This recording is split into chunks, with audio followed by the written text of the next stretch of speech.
اوعى تبان ضعيف قدامها. احنا بشر، انا في اوقات بحس فيها ان انا متضايق، انا ماليش نفسي اعمل حاجه، انا خلاص انا تعبت. ده طبيعي، المشاعر بتروح وتيجي. فانا حاسس بده النهارده، هنام واصحى بكره خلاص نسيت الشعور ده. مش هخلي الشعور هو اللي يحركني، لان انا راجل، انا ما عنديش رفاهيه الزعل. وده اللي انت محتاج تفهمه، وده اللي البنات فاهماه كويس.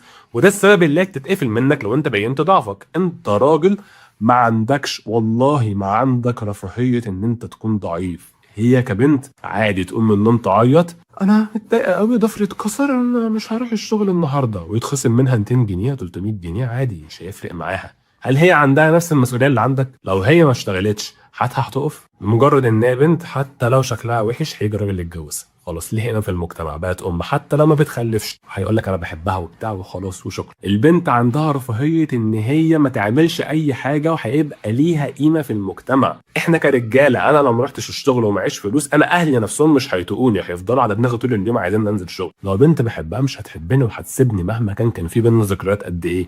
هتقول لي لا، دي بتحبني عشاني، دي بتحبني عشان الوقت اللي بينا. جرب.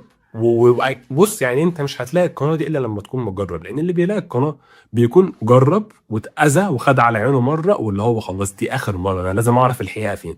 وبتيجي هنا تلاقي الكلام اللي انت نفسك تسمعه مش لاقي حد تاني بيقوله، مش محدش بيقوله في الميديا، محدش بيقوله في التلفزيون. فلا، انت ما عندكش رفاهيه ان انت تكون ضعيف، فما ينفعش تبين لها ان انت ضعيف.